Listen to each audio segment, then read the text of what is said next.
Good morning, everyone. Donald Trump had a very rough night in the courts. A federal judge in South Florida has reopened his IRS lawsuit as now they're investigating whether he's committed fraud on the court.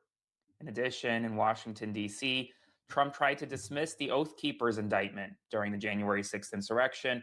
Well, a federal judge says, not so fast. We're not going to do that just yet. Comes after a day where his name was taken down from the Kennedy Center and more. Also, comes overnight as we got results from the White House about Donald Trump's physical, his third annual physical in 13 months. And there are some parts that concern doctors, even as the doctor that overviewed Trump says that he is in perfect health. But we're learning today that he's actually gained 14 pounds. And based on the Pentagon's own assessment, he would not qualify for free UFC tickets on his birthday. See, the Pentagon is demanding that if you want a free UFC ticket and you are a service member, then you have to be, quote, not overweight.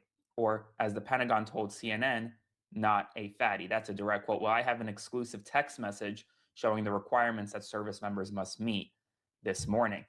I have the latest right now. Like, comment, share, and if you can, subscribe to my Substack link below to support my work. We're going to do potentially a meetup in Washington, D.C. soon over the next couple of weeks as the Epstein Files library comes to Washington, D.C. to bring more attention to the files. Let me know if that's something you'd be interested in. We also have a major deep dive coming out potentially this weekend into the Trump family's corruption. This morning, or rather overnight, President had a rough night.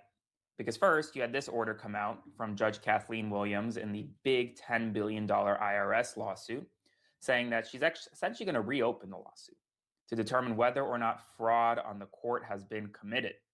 The order was issued overnight saying that she wants to look whether there was collusion between Donald Trump, the IRS, and the Treasury Department, whether the dismissal in this case was premised on deception by Trump, IRS, Treasury Department, and whether the court was a victim of a fraud. That's significant because this could ultimately open up both Trump, the IRS, Blanche, all of these officials to significant sanctions, possible contempt, and more. And so she's reopening it up. She wants to see, and she's going to see whether or not, theoretically, she has jurisdiction to end the weaponization fund settlement agreement, to end the audit settlement agreement. This is something that we're going to keep an eye on over the next few weeks. We'll learn more later in June. But that's not the only order that was issued. Because in Washington, D.C., a federal judge said, hold up, I'm not going to just dismiss the Oath Keepers indictment because you want me to, Mr. President. Previously, the Department of Justice moved to dismiss the indictment against Stewart Rhodes and several others Oath Keepers.